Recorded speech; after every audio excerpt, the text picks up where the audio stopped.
All right, welcome to the Sae Bae Cast, number 229 with Ubaru. Ubaru, how are we doing today? Pretty good. We both had a nice chill morning. I think you got some coffee. I made some in my AeroPress or something, whatever Secom told me to buy. But yeah, we're Well, chilling. We're hanging out today, having a good time. yeah, I'm looking forward to this because, uh, as I told you, I mean, I'm just always kind of like curious about what the analytics are, and I switched my whole podcast over to like creator.spotify. And your episode, Okay. your latest episode just popped off. I mean, it's actually I think rank 14 out of all the episodes on Spotify. We're talking. So Wow. it was a banger, and all the comments, of course, on Spotify are all wholesome because it doesn't have the same algorithm as YouTube has, where it's like, what's the most shocking thing I can say to get like karma, basically? Y- You know what I Yeah. mean? Like Spotify is more like, all right, nobody's gonna read this shit, so let me just say something nice. You know what I mean? All your beautifully nice comments will not be read, so we're just gonna. Yeah, no, I mean that's YouTube becomes more and more and more toxic in the comment section unless you moderate it. But Spotify, I mean, your episode was just like, oh, what a like before they had even listened to it, they're like 5 hours. Oh my god, like we're back, we're so back, you know, like so they Hell yeah. my audience was Well, stoked for it. I appreciate anybody who's willing to listen to me talk for 5 hours or however long they did listen to it, because I'm like a small fry in the RuneScape community. So, if anybody considers listening to me, like, that's a win. So Yeah, it thank was. you for those who have or are listening now. Yeah, no, it's kind of interesting. Like, I feel like at this point, of course, with content creation, there's just a lot of growth long term. Like, you just have to stick with it. That's the biggest thing. Yeah. You just have to keep doing it. Even if shit's not going the way you want, it's just okay, keep plugging along and you'll get a break here and there. Maybe not a huge break, but you'll just get something kind of going. And I think along with just some of your appearances on other podcasts, Base After Dark, my podcast, and now you have your own podcast, which we're definitely going to touch on. I think we talked about it last episode as well, but I want to talk more about how it's going. I think just those little appearances here and there, and your Twitch streaming, like just your name gets around, and now your name is a lot more prevalent than it was, a year or two ago. It just people start recognizing, oh, Ubaru, I've heard that name. I've listened to him before, and that just continues the snowball effect. So Yeah, it is true. What they say, consistency is key, or whatever yeah, it is. yeah, that Just boring phrase, be but it's so around, true. be Yeah, online. Yeah. it's so Cool. true though, and it's just important to keep uploading stuff. So that's yeah, Yeah. but That's always a challenge. So if you can navigate that and like keep the content you create to be like relevant to your audience and stuff and not stray too far, then like I think you're pretty much winning in terms of if you're doing things right or not. So as long as yeah, you're having fun too, that's the most important thing as well. You gotta be having fun. yeah, You can't like make it work. it's got to be sustainable. If you are just, I mean, I always bring the example of Caveman Only, where he was making a great series. This is years and years ago, making a great Yeah, I YouTube remember him. series on his Caveman Only account.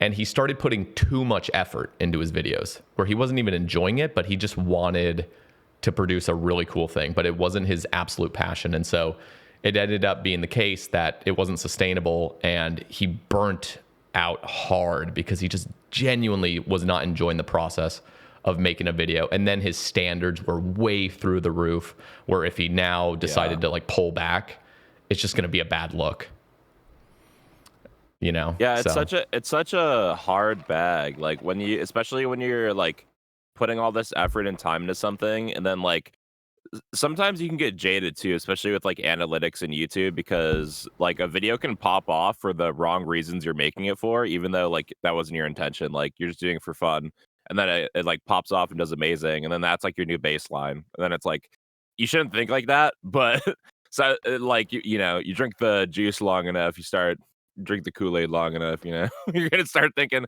oh man, this is my new baseline. But it's just like that's an outlier video, or it's like that's just a new like trend that's happening. People are just finding you through recommended or whatever it is. So I don't know, it's hard. I think when it comes to like making series and stuff on, especially in RuneScape, you really have to make something you're passionate about, because I see a lot of people make like these like one chunks and like crazy accounts that are like super cool as a concept, but like you don't know if they're actually doing it for fun or if it's like a like growth tactic, or you know what I mean? Not to make it like a witch hunt, but it's like obviously I think people make like very niche accounts for interesting reasons. So it's cool to Yeah. see. Yeah. It's a lot of like audience capture where not only is it's easy to kind of jump on what's most popular, and in fact that is the recipe to success for so many creators outside of RuneScape. Even just what is the most popular thing that people are talking about, and then just create content on that. It's the easiest recipe. Like just do that. Yeah. And I mean, think of the channels like Sir Pugger, for example. Like, bro, every one of his videos is the same recipe. It has that classic. It has that classic wilderness song in the back. Da, da, da, da, da, da, da, da. It's like, got oh the formula shit, cooking. yeah, it's getting brain. mysterious, and he just nailed it, because I'm pretty sure I'd love to talk with him, because actually, was it?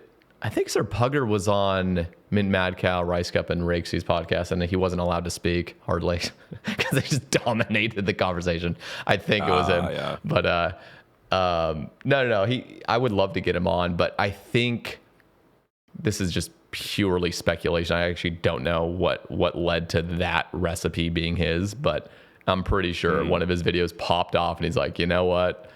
I'm just going to stick with this. And it just kept doing numbers. I mean, look at Solo Mission as well. At least Solo Mission has, and I'm not saying Sir Pugger's videos are all identical. They're all based on like drama and bot farms and all these other things and whatnot. Not drama, but you know, controversy what I mean? and like yeah, interesting, and, mysterious angle.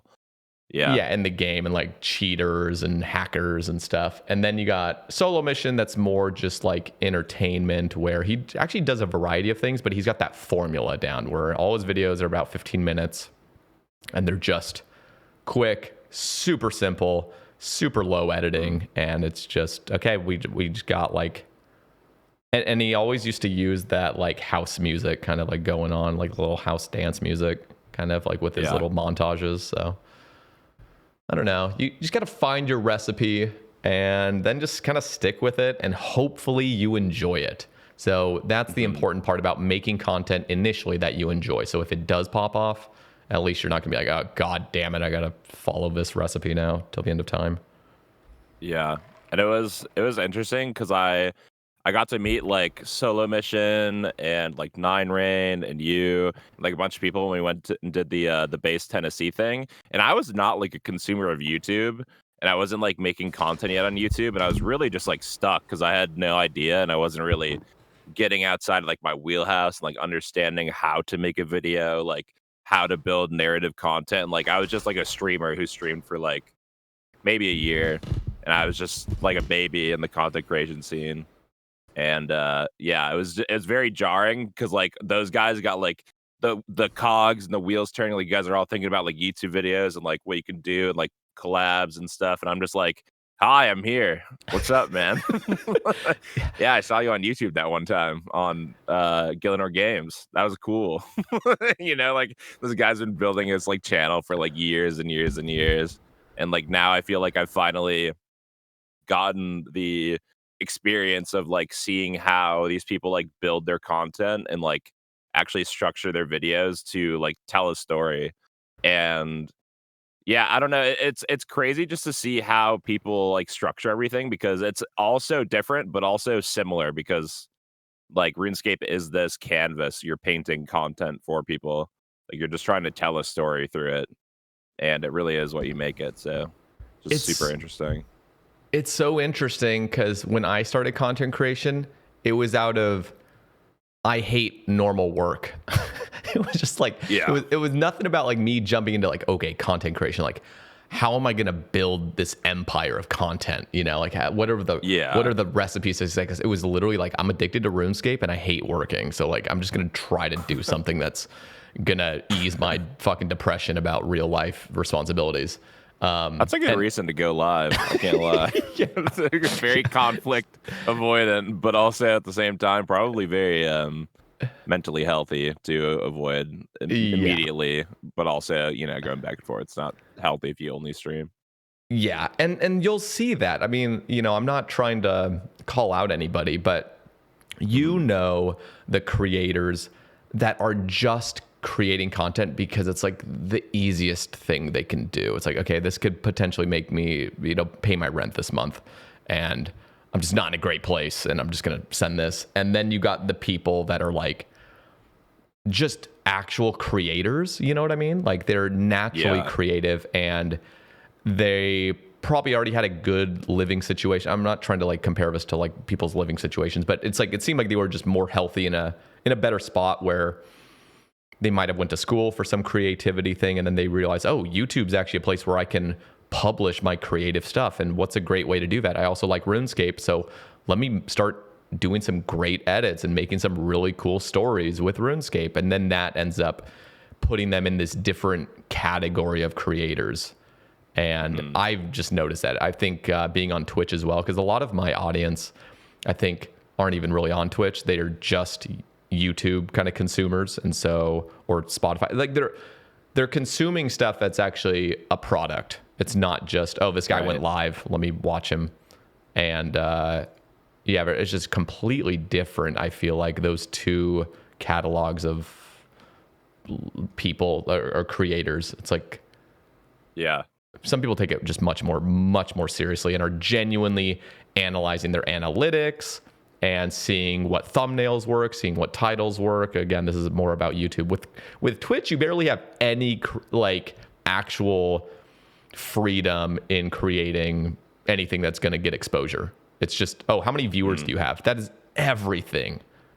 You could have the most dog shit live stream, but if you're pulling 1,000 viewers, you're just going to get more and more and more viewers, because it's just like, basically, like you're just at the top. That's like the one thing I really wish Twitch had more of an advantageous model for smaller people. But I think it goes to show, like, you have to do a lot more content creation outside of just doing streaming, especially if you only started your content creation journey, or like whatever you want to do by streaming, because you're just at such a huge disadvantage. I think like it's so much smarter to start off on YouTube and figure out like what your niche is as a creator, even if you don't want to make RuneScape content. Like you want to go make fitness content, like it's so much easier to be shown in the algorithm and you get accurate data, like you said.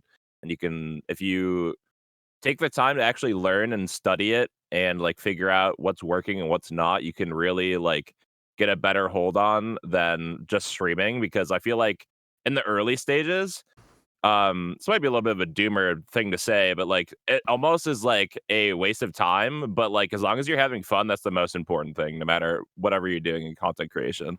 You just don't want to waste your time, because like that's the most valuable resource you'll ever have. Like you can always spend and get money back, but you can't get your time back. So if you think about it from that perspective, it kind of reframes everything. But you just got to be smart about the time and how you're spending it, and like if it's actually worth your investment. But I don't know. I think it was you. I'm sure we've had these conversations. We talk a lot off of Sae Bae Casts as well, where we're just chatting. But I'm pretty sure in the early days, I mean, you've been on Twitch forever, and you had these desires to be a content creator, but you just never could get out of your shell enough to really full send back when you had a bunch of free time and other things, and just a lot of anxiety with it. And I think with a lot of things, I mean, even me as a content creator, I still have this feeling of like, man, I should have been doing some other project, years ago. And for some reason that like eats me up a little bit of like, oh, I could have been diversifying what I do. And ultimately, like, it's never too late. Just send it right now. Like it's pointless to keep dwelling on like, oh, I should have done this a long time ago, back when it was easier, back when it was just going to be easier to grow. So how was it for you exactly getting to the point where you're like, you know what? I don't fucking care what people think, and I'm just going to start making content.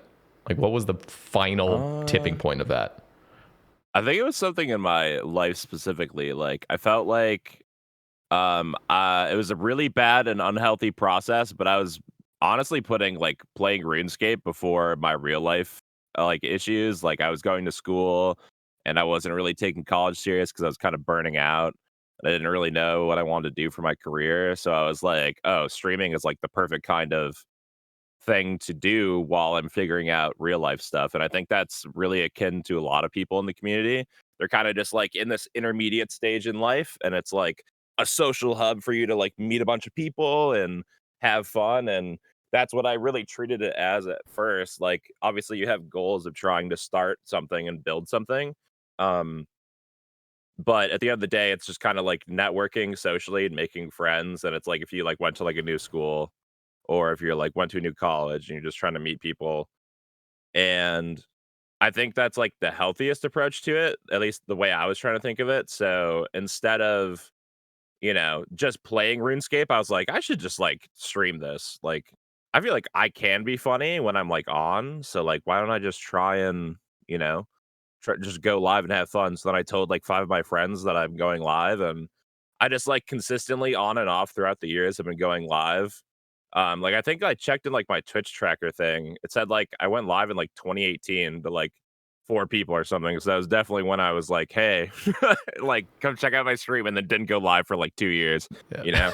So it's like there's definitely gaps, and there will be times where you think you want to do it and it's not right, and you can always come back to it. But I think if anybody is like contemplating like wanting to do it and try it, like I think you should, because you don't know if you're gonna like it if you don't try. Um Obviously try and stat pad yourself though, and like, tell your friends that will watch you and like give you honest feedback, because I think constructive criticism from your real friends is like the best advice you could ever get, no matter what content you're making, whether it's YouTube videos, Twitch streaming, anything, really. And don't be afraid to meet new people. I feel like the community it's hard to branch out. A little bit Yeah. like high school. Yeah. Yep. It's pretty clicky on Twitch. YouTube is not clicky. YouTube, if I were to just be on YouTube, first of all, I mean, I don't know. YouTube is so separate with Twitch. I mean, if YouTube was similar to Twitch, at least in the old school space, you would have the same commenters kind of floating around every single channel in a way, just kind of there perpetually, and they become recognized, like commenters become recognized. But really what YouTube is commenters are not recognized at all unless they're also a stream, or unless they're also a YouTuber. And there's just these little micro bubbles of like all the RuneScape. I don't even think I know 80% of like the actual old school creators on YouTube. I mean, I know the big names, obviously, and There's so many. there's so many, and I keep finding It's so more and more and more. expansive. Yeah. Yeah. With- I'm just glad I've started to tap into YouTube content, because actually when I do stream, I like to put on like people's full series, because I have a background TV now, and I just throw on like a 6-8 hour full like X Rakeen. Like I've heard of that guy. I think because um he was on Mick Homie's podcast when he was still making podcasts, and I was like, "Oh, I've heard of this guy. All right, I'll throw it on." And I just have it on in the background, just juicing the view, but also like, it's there's so many people you've maybe heard of or haven't heard of, and they make these incredible videos that are just amazing. And like, it's just such an expansively hard community to like get into at first, but then once you're in it, you're like, oh my god, look at all this content that I didn't know was here. Like, I think that's why YouTube is amazing compared to Twitch. I'm trying to think It's of like way easier to see that on Twitch. It is. I'm trying to think of what makes content creators really explode. Obviously, it's probably majority YouTube, but at least in the old school space, I think Reddit plays a big part. I think of Really? Yeah, I do think that. I think when Settled was exploding, again, I'm gonna obviously give majority of credit to YouTube for pushing his videos, and he was just making great videos in the first place. So like, he's just hitting the algorithm right. But the combination of that hitting right, where now he has a bunch of people that recognize his name and his videos, then you start publishing on the 2007 scape, which I'm pretty sure has over 1 million people on that subreddit, which is wild. Oh wow. Let me just Okay, look. I didn't know there was 1 million people in the subreddit. That makes a lot more sense then. Yeah, there are 1.2 million people on the 2007 Skate Reddit. It's a Wow. top 1% subreddit in the entire in Reddit. In fact, I'm pretty crazy. sure for MMOs, it's. I'm just gonna click on this. I think it shows. It's not showing right now. I think it's. Anyway, it's. I think it's top 10. I'm pretty sure it's top 10 like MMOs as well, like in Reddit. Oh, I world. believe it. I mean, probably top 5 or something, but something crazy. So this subreddit, if you publish something and it gets super popular on Reddit, like boom, you now have an entire new audience. And especially if they like your personality, you are now a part of, this other subculture, like, just like in the Reddit space. And so now whenever you make a video, people are going to be talking about it and stuff. And I think Reddit genuinely plays a huge role in getting you to a really good foundation as a YouTuber, where it's just like you have a lot of credibility sort of, and a lot of people just respect you sort of. It's interesting. Yeah. I don't know. Maybe I could be off on that. I don't know how much it has to play with it, but pretty sure. I think it's definitely a different source of a community you can build, because I think that comes with any platform, whether it's you're posting your videos on Twitter, you're uploading your video on YouTube, you're uploading on Blue Sky, or like there's all these like different avenues of places you can try. You can try on Twitch, you can try on Kick, you can try on whatever it is you want to, like if you want to try and multi-stream, you can do that.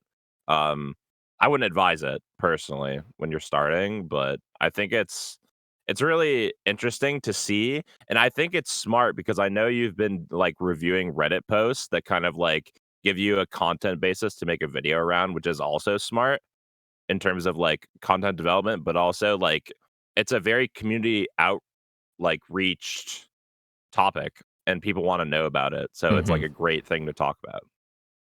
Yeah, I'm trying to get more into that, the Reddit post. I can't have them too lengthy, I've recognized. Like, if the Reddit post is too beefy, the best Reddit posts are those that are just like one paragraph and then a bunch of really great comments that I can kind of like go over. So, yeah, Reddit is just a gold mine of like React content, because dude, the YouTubers I watch that are outside of old school, it's all reaction content. It's all like, look at what this guy said, and then I'm just listening to this guy's take on it, and it's like, this is really interesting.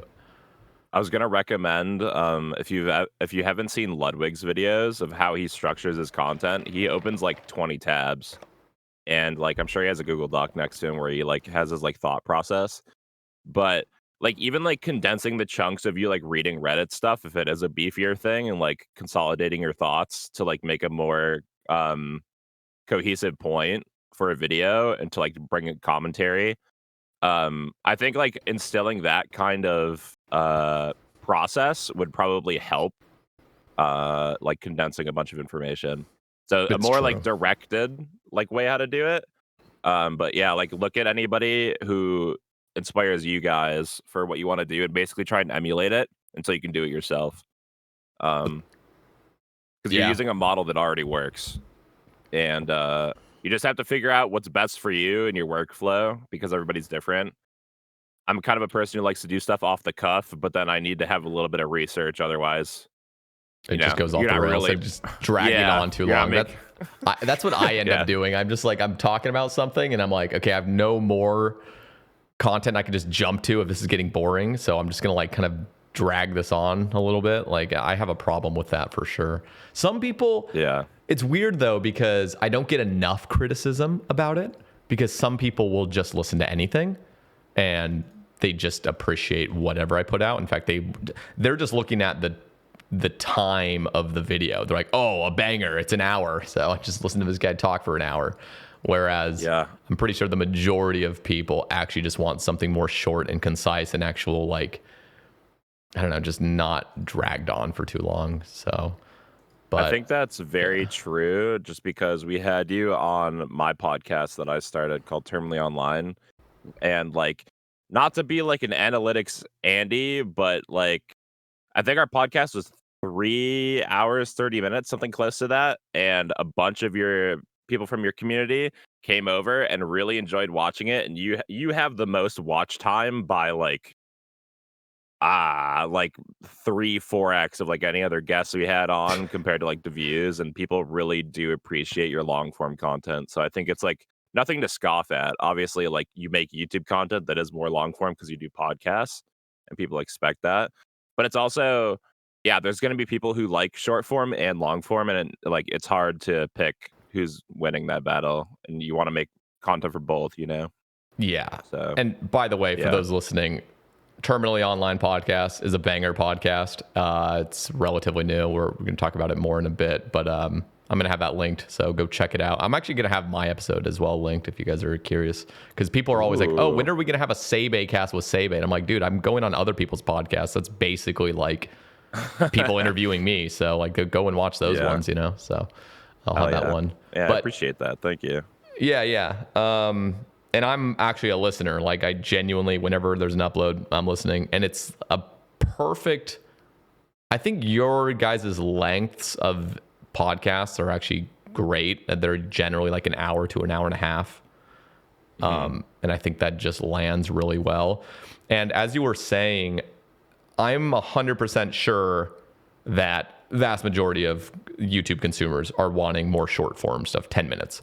But I'm trying to fill that niche of like, there are the 5% of consumers that actually want something that's 3 hours long, and they just want to be able to like, I don't know, they're a truck driver or they're at work or they're doing whatever. All that zone out content. Yeah, they don't want to keep having a different video playing every 10 minutes, and then all of a sudden they're like in this weird algorithmic that is state stressful. where it's too much. Yeah, then you get into the shorts where it's like you're making like a peanut butter jelly sandwich and you hear the same short 5 times and you just hate yourself, you know?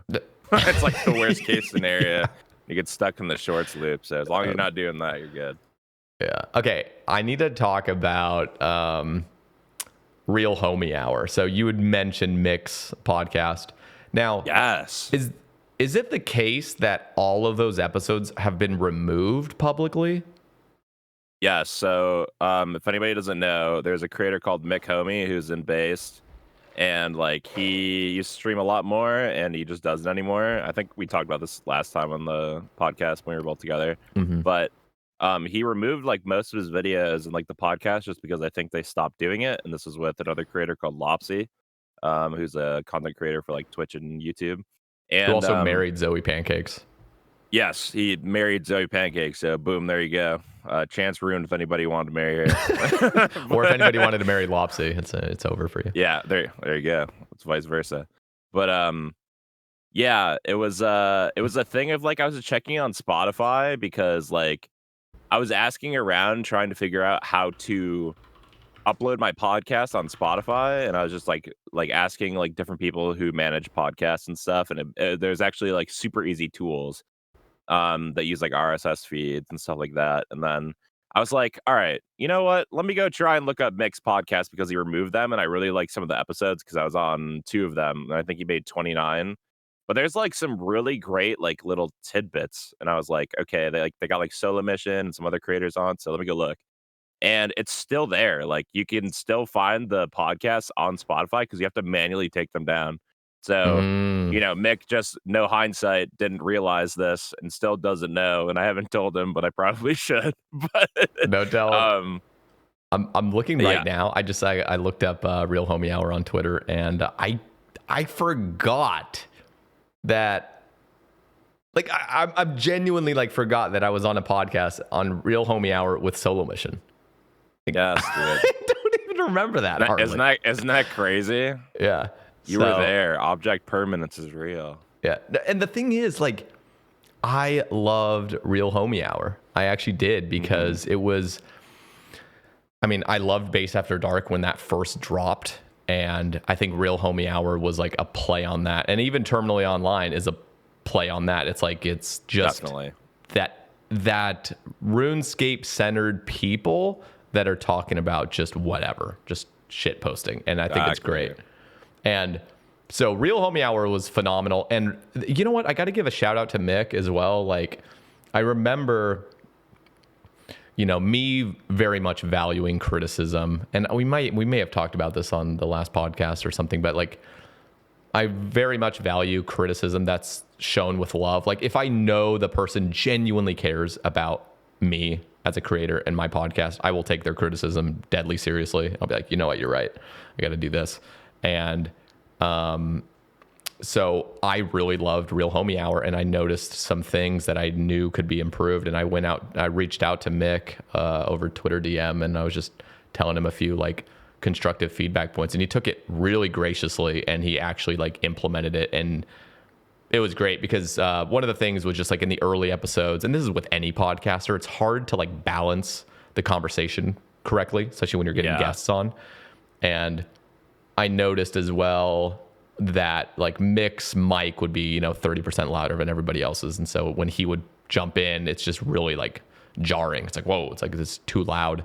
And then he would jump in a lot. And so like me kind of telling him like, okay, first just tone back the mic a little bit so it's not as apparent when you're jumping in. And then just let the guests speak a little bit more. And that's something I've had to learn over time too. If you watch my early podcasts, I mean, they're way different than they are now. They still have this, that's still me. It's nothing's changed drastically, but you'll notice I'll let my guests speak a lot more. And that's like a sign of a good host, to just let people speak. I still jump in here and there depending on the guest. I'll interrupt occasionally, but it's just if it's like if the conversation's getting passionate. But I just really miss them having a show that was regular, and it's just really sad how it all kind of like crumbled. And it's really sad that you can't just find the episodes really easily, because I wanted to ask, do you think that, like, I don't know, I don't even know how to like phrase this, but there's a part of me that thinks even if you were to just run a podcast for a year or two and just keep it up, I have a feeling like that's kind of like a time capsule where you don't even need to publish anymore, but there'll still get trickle views over the years. And in fact, it might even pop off randomly as if it's like a series. Like Swampletics is not an ongoing episodic thing that's going to continue for life, but it's a time relic now of like, oh, I can watch this now 5 years later, 10 years later, and it ends at some point. And I just wonder if podcasting can kind of get that same treatment where you see it as like, oh, this was a podcast that ran for 2 years and I'm going to go back and listen. Like, do you think there's anybody that cares about the time relic of podcasting versus just like a normal series? Absolutely, dude. There's this podcast equivalent one I used to watch all the time as a kid growing up, and it was, do you know who Deadmau5 is? The music producer? Yeah. So he had this special thing on YouTube called Coffee Run, and he would go in his like McLaren or his Ferrari and go like basically interview somebody with like a GoPro in his car. So it'd be like I don't know, like Tommy Lee or like Getter or like the most random like Skrillex. Like he'd go hang out with Skrillex for a day, go get coffee, like go pick him up from the hotel, go get a coffee with him and just talk about bullshit that they're interested in. And like there's no like relevance to like them creating content for people. It's just like you're a fly on the wall in the car. Oh, that's it's dope. it's like such a cool concept that like ended like 8 years ago because he just became too busy or didn't want to do it anymore or whatever it was. But like you can go back to that and be like, holy shit, like this is how much all these people changed or like got older, and you're like, wow, it is a time capsule, exactly like you say. And I'd like to think it's like that where people like to go back. At least I know I do that sometimes. For the nostalgia hits and stuff. And I think people do that with like Bodie's YouTube videos, like Swampletics. You know, it's just like you're going to want to go back and see the Bodie one-man army every once in a while, full, where it's like, what is it, like 6, 9, 12 hours, whatever it is. I don't remember how long it is, but super long. And yeah, I don't know. I think it's super cool. And I do wish like Mick left the videos up because it would just like help in the algo. And I don't know. I do miss what they also had as well, because I think there was just like a really nonchalant and like balancing tone they brought. And they also had good questions too, which was nice. Yep. And I think that's super important when you host people. And I've been trying to be mindful of that. So it's like hard. Yeah. Mick took it really seriously. I could tell him as a host, he was like, okay, I want to make this good. I think Lopsy occasionally, just because he was already working full time, he just would come back, do a podcast, and he was just lower energy. But whenever Yeah. Lopsy did have input and he was engaged, it was great. But I felt like Mick kind of had to carry Lopsy in a lot of episodes, which might not have landed. In fact, now I want to touch on your experience with Terminally Online, Sure. because it seems, and we've talked off stream, like you're kind of the one that got it all started. You're the one that's throwing in the edits, putting up, publishing them, and you have 3 co-hosts that are they just have to show up ultimately, and you got that kind of just be funny. Yeah, like just go on there and be a podcaster, and Yeah. and I feel like that's actually a good thing. There always should be one person that's kind of like taking the lead, because you don't want to just completely share everything, because then what would even get done? But how are you liking that, where you're kind of directing it in a way and publishing? And how do you think the vibe is as well with like 3 other co-hosts? Because I can only imagine having co-hosts that could lead to drama long term or something. Yeah, I think there's always opportunity for drama, and there's also opportunity for like long term like friendship, like when it comes to stuff like this, because you're basically building a brand with somebody. And it kind of satiated my creative outlet, I guess, because when you're trying to make YouTube videos or like you want to stream and you don't have anything that you can think of, like the easiest thing is literally just putting a camera down and talking about the most random thing you can talk about. And if you're doing that with like 2 or 3 of your friends, it just comes natural. So I have a great like relationship with all these guys that I do the podcast with, and I pitched it to them, and they were all down, and I took on the responsibility of kind of creating the name of it, the kind of basic idea. It's just 4 friends who like met playing RuneScape and like want to have fun and talk about current events and pop culture and stuff that's going on Twitter, OSRS drama. It could be like anything, but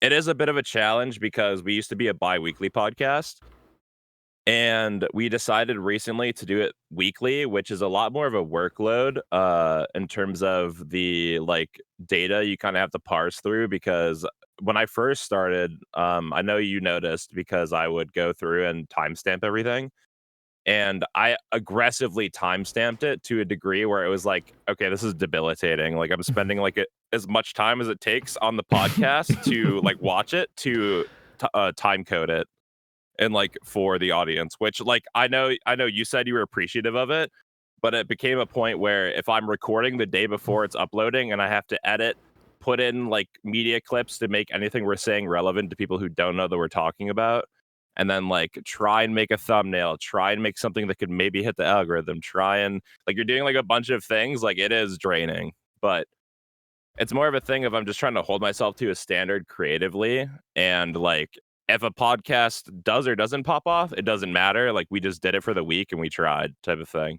So that's the kind of healthy approach I've taken to it now. I just want to be consistent with it. And, if the fruits of my labor pay off, then that's awesome. Because that's just like a higher expectation that I'd ever have. I just want people to like watch us and like see other stuff we make. And if that like catapults us to new heights, and that's awesome. And if it doesn't, then we're just having fun.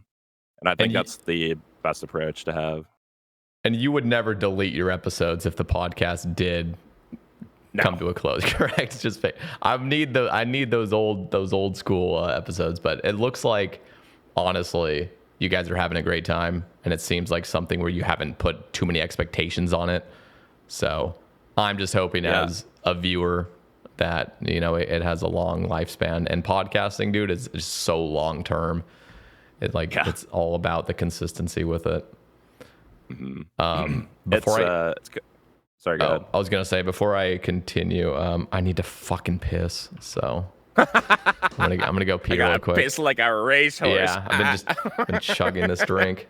I'll be right back. Okay.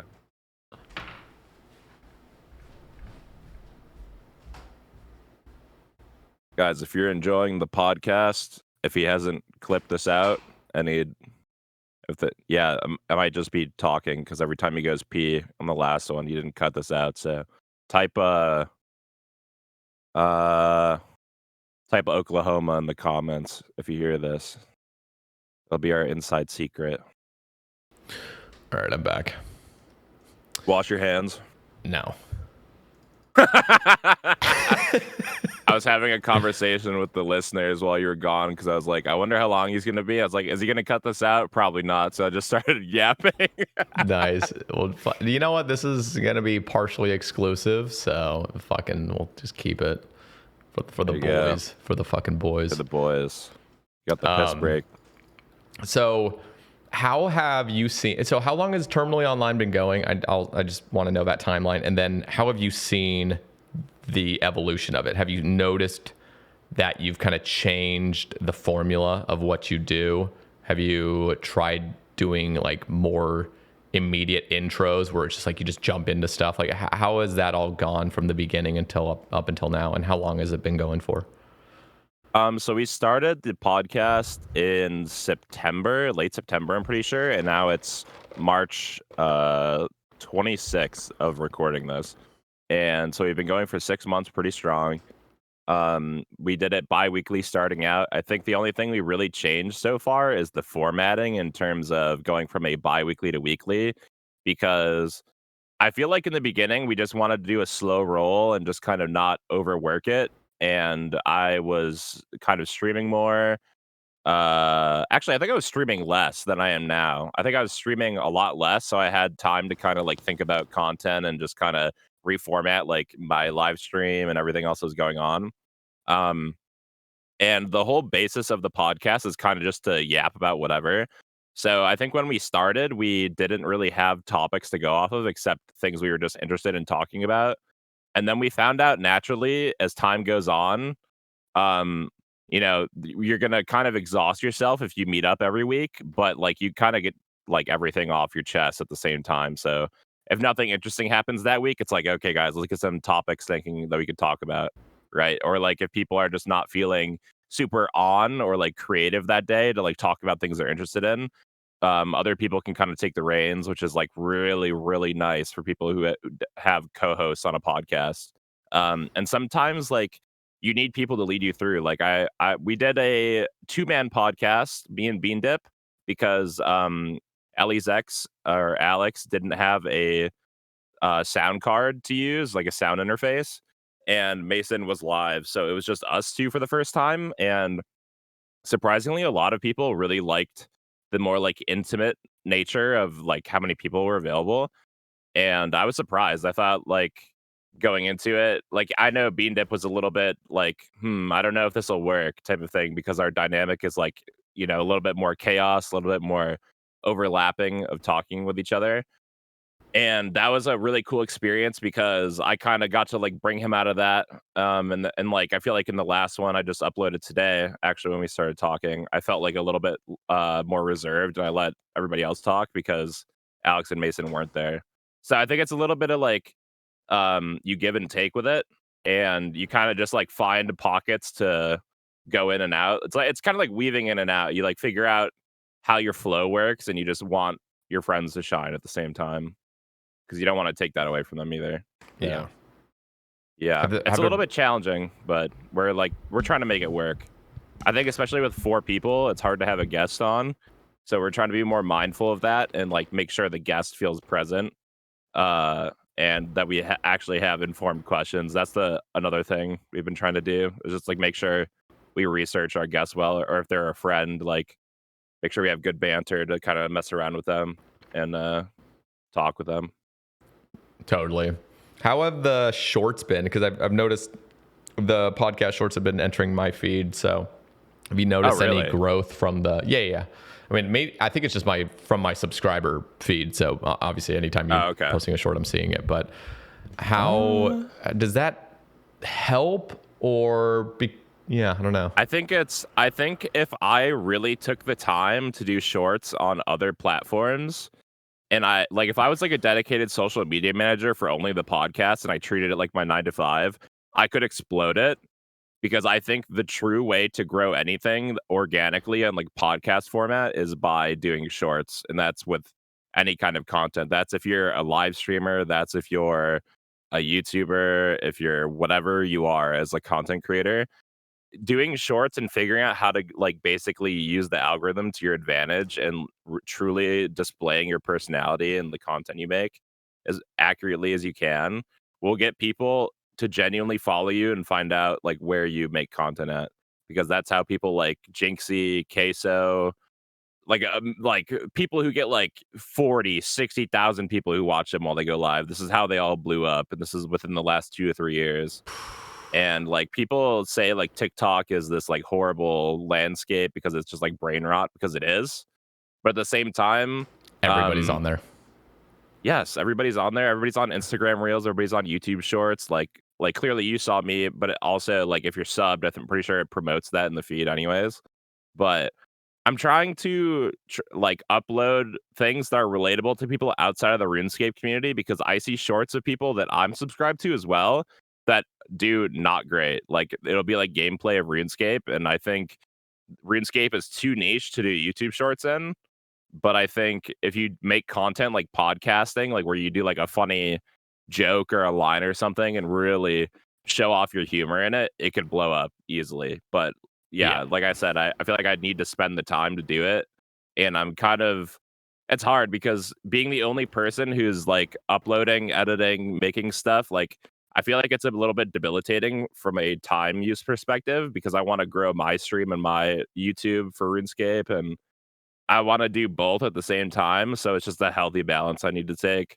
So even though it's a bit slower, I'm enjoying making the podcast and like managing it and like trying to upload YouTube videos and doing both at the same time while streaming and trying to do that. And then eventually balancing like having a real job on top of it. If I can do all of that, then I'm goated in my eyes. But until we get to that point, we'll see. So it's going really slow. You got to be really careful with it so you don't burn out on one.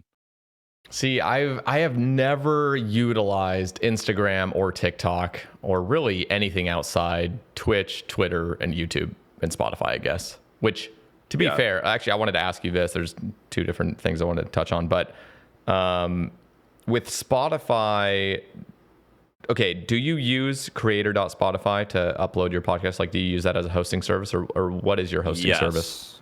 Okay. Yes, I use creators.spotify. So I just switched over to that a few weeks ago, thanks to Saint Tits, who was basically like, bro, move over here because, he's the one who told me, They have this like new like Spotify premium revenue as well. That's if you're monetized, if your show is monetized and you have video episodes, they now share, people that are paying for Spotify premium, they're now sharing that revenue that they're getting with the podcasters as long as you have video episodes. And the RPM is sky high right now. Like with podcasts, it's generally around $10 to $15. And Saint Tits was showing me, he's like, yeah, right now they're paying $38 1,000 downloads through this thing. I'm like, Jesus Christ. So yeah, switching over has been great. I've only been monetized for like about a week and a half or something, but it seems like a great platform to be on. And what I didn't recognize, because I was hosting all my podcasts on Acast, and you just don't have all the analytics and the data because it's just a default hosting service, and they're trying to pull the bare minimum analytics over to your end, which, by the way, was completely off. It said I had like 500,000 total lifetime downloads across all platforms. And then when I switched over to creator.spotify, I had 850,000 downloads just on Spotify. So I don't know if it was like some shadiness on their end, or they're just not grabbing all the data. Numbers. They were deflating it. I mean, it's just like so it's almost like they didn't have to pay me as much ad revenue or something. I don't know what was happening. So yeah, it turns out that I was basically getting double the downloads than I thought, which is actually was phenomenal news, because when it comes to like podcasting sponsorships, the things I read online is like no real sponsorship's going to be reaching out until you're getting about 50K downloads a month.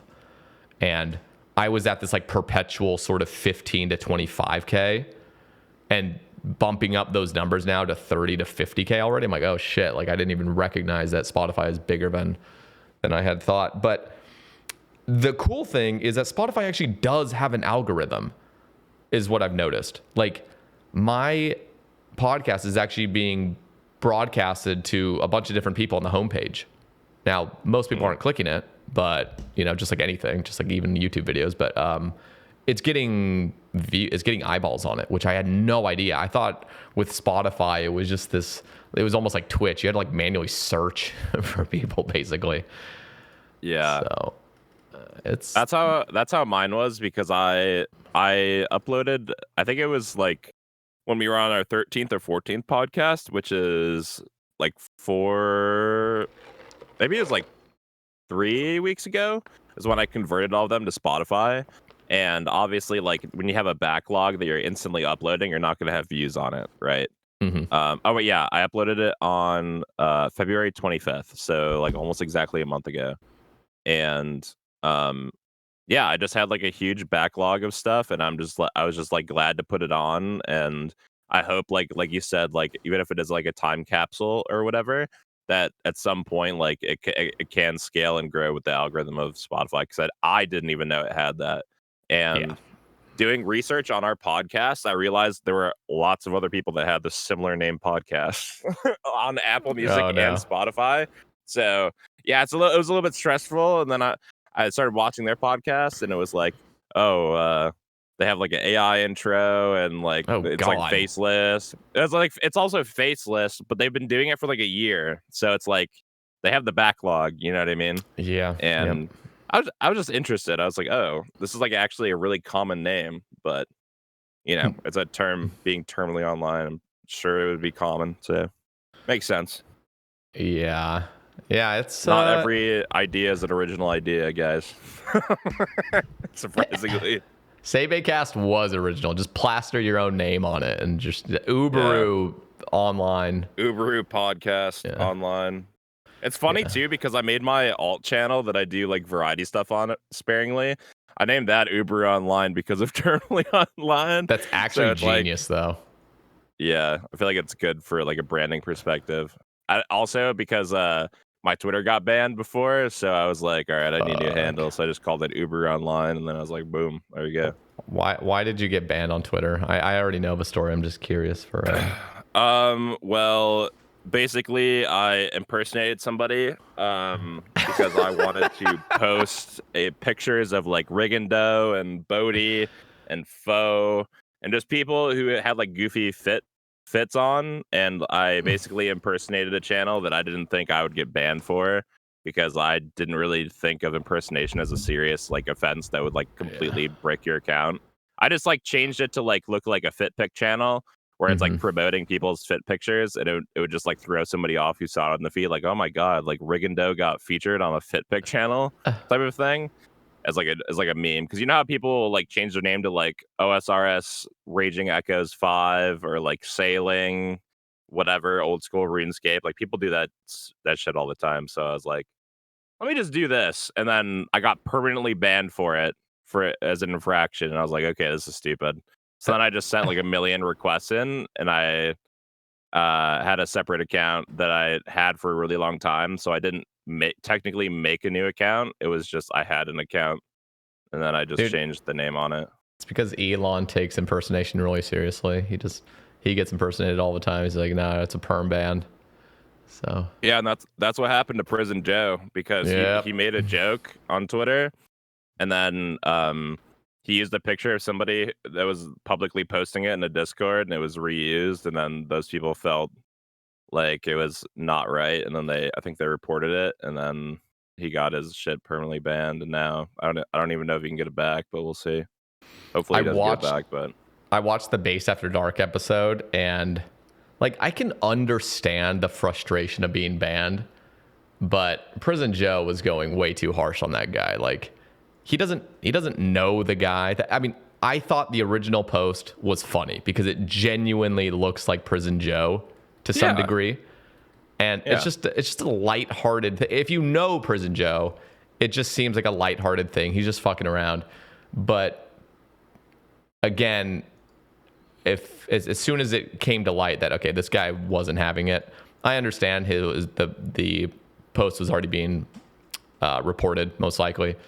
And it's just kind of like him freaking out and like him saying, you know, like, oh, fuck those guys or whatever. Just like, okay, you calm down a little bit. Like you're like, I understand it's frustrating to have your account banned for something that seemed very lighthearted, and anybody that knows you could see it as lighthearted, but like try to have a tiny bit of empathy and just recognize like maybe this guy just didn't want that to be his thing. I don't personally understand it, but I'm also like in that sphere where I don't know, I just felt he went a bit too harsh on them, because I even got some DM from people saying like, hey, like, could you just let Prison Joe know that he should delete his post? Like, this guy just doesn't want his picture being put all over the internet. And anyway, so I was just like, I mean, I got it after the fact basically, but I was like, yeah, I don't know what was going on exactly there, but Prison Joe definitely went a bit harsh on him. She's a little too angry, but I can definitely, again, understand both sides. More Prison Joe's side, because it is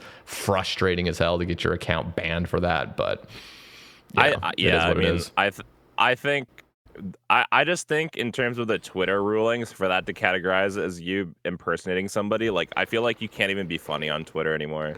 Like, I've changed like the way I post on Twitter because of both me getting banned and him getting banned. Like, I feel like I can't make any jokes being like, I'm this guy, I'm doing this, because you'll just immediately get permed for like nothing. And like, obviously I understand, like, it just sucks. Like, if like you post your picture somewhere, you think it's not public and it is, and then it gets used, like, that's definitely on you at the same time. But like, you know, people post people all the time, they don't even know, and at least he found out. But it just sucks.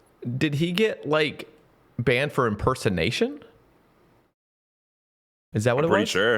I'm pretty sure, because he said he didn't even change his he posted as himself, because he's like taking a trip to Turkey or whatever. Yeah, just got back from Turkey or something.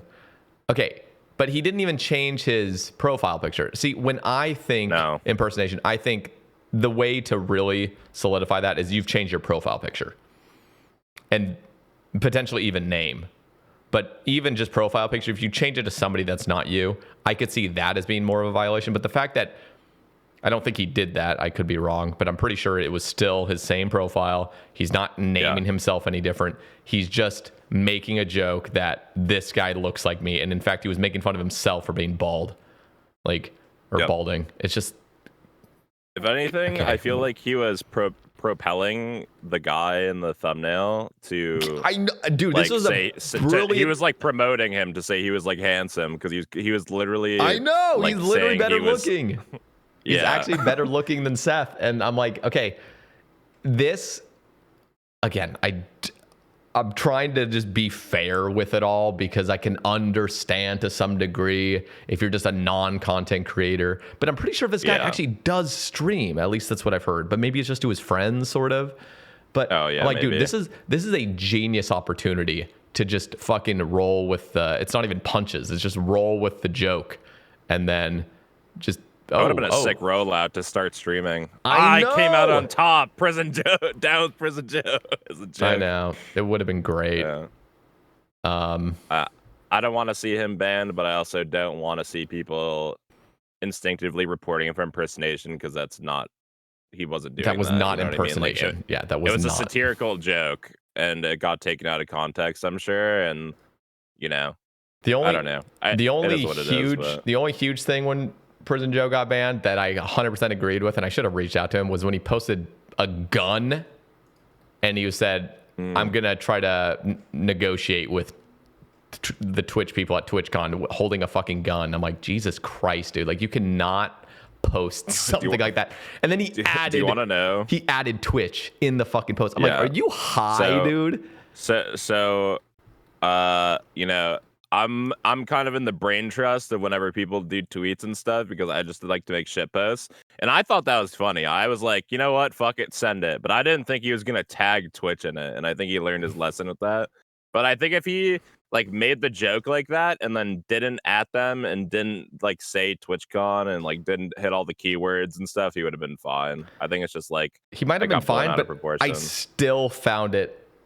That was something where I didn't even need to know what other people were saying about it, and the fact that he got banned. Right off the bat, when I saw that, I'm like, this is too far, because of the culture we live in.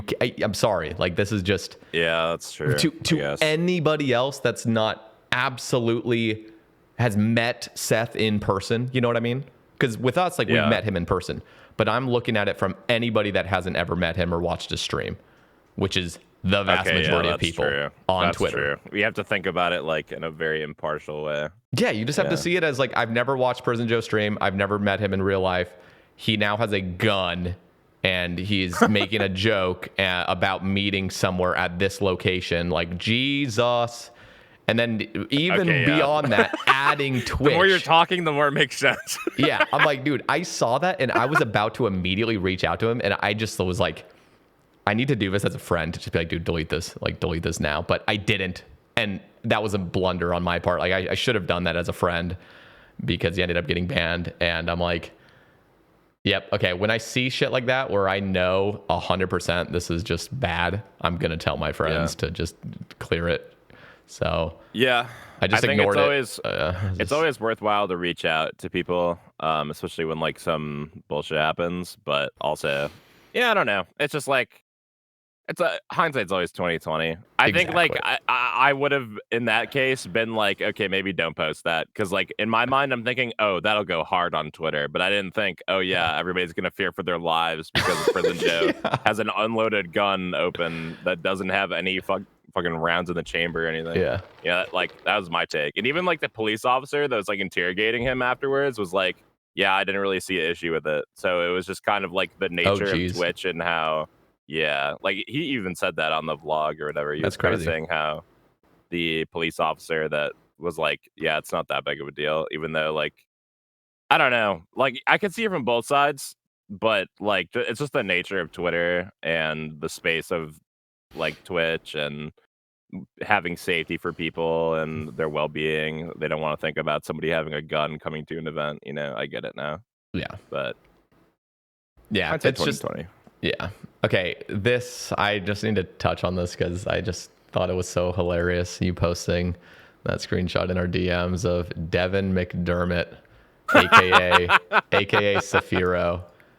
And dude, that guy is falling off the wagon, bro. I'm like, okay, so let's get a little bit of a backstory. Like, I knew Saphiro as I was a very baby streamer, just starting out. And actually, before I had even started streaming, probably 6 months before I'd started streaming, I discovered Saphiro's Twitch channel, who was an Iron Man and just kind of higher level Iron Man, nothing crazy, but he wasn't max at the time or anything, but he was doing like God Wars, and I think he went dry at Bandos for something, and just kind of like wholesome vibes, kind of had that like sort of like Sid O sort of vibe to him, where it's just everything's kind of like positivity somewhat, and just no bullshit. And I think he was probably like more overly sensitive, so if just that kind of vibe. I'm just trying to paint the picture for those that don't know the guy. And and he was just a scaper, he was just doing his thing and just having a good time, having good vibes, and a pretty mid-sized streamer, probably pulling like 100 viewers or something, maybe 150-ish, and just doing well, doing well for himself as a smaller creator. And then all of a sudden he like quit, and then he tried to come back to streaming, but it was with like Valorant or Apex Legends or something like that. Yeah, it was Apex Legends. Yeah, that was it. And so he comes back and he's like, he was like, oh, I'm gonna go like full on like first person shooter because that's actually like what pops off. But he wasn't good at FPS. So, I mean, he's just not like a talented gamer. You know what I mean? Like, he's not in that top tier. He's just a chill guy. I know. Just chilling and just playing his shooters. And so, but I think in his head, he realized like RuneScape content creation is not going to put me to where I want to be financially and whatever, which is a completely acceptable thing. He had been doing it for several years. It wasn't working out to his, level. And instead of just diversifying and doing other things and keeping that going, he just went full off. Like, I'm going to now completely turn around my channel to full on FPS, no more RuneScape. I think he did the occasional RuneScape stream when he realized that was like not landing. And then he actually kind of went back to RuneScape because he realized nothing was working out in his favor because he was only pulling like 10 to 20 viewers. And then at that point, he just quit entirely and then became like anti-porn grifter on Twitter. So what are your thoughts on the whole thing? Were you watching him back then? Like, did you know Safiro pre anti-porn grifter?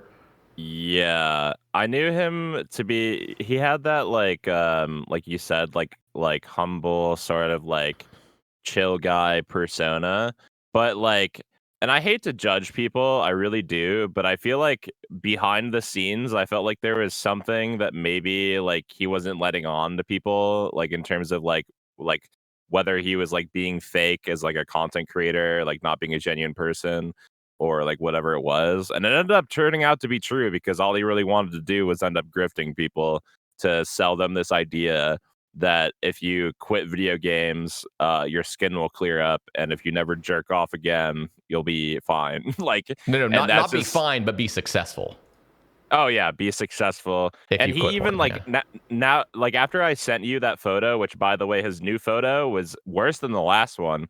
And it looks like he's a serial killer on a lineup for a like a lineup for when people check their mugshots. It looks like his picture is a mugshot on Twitter right now. And it's not very well like cropped. Like you can see like kind of like white outline with the Yeah, gray. it And literally looks like a like AI version of himself. It just doesn't even like he changed his whole business model too because I think he realized that nobody was like no longer listening to his like quit porn whatever, and he like completely like changed his format. Now it went from like quit porn blah blah blah into become the magnetic man, strengthen your masculine core and reclaim your power as the kind of man who gets what he wants in life, love and business, and never returns to his old vices. So he literally just like rebranded his own content again because he knew it wasn't working. He changed something up. But I can't respect the grifting after knowing like what I knew him to be was like really just not who he was at all. He's just kind of like putting on a show for people.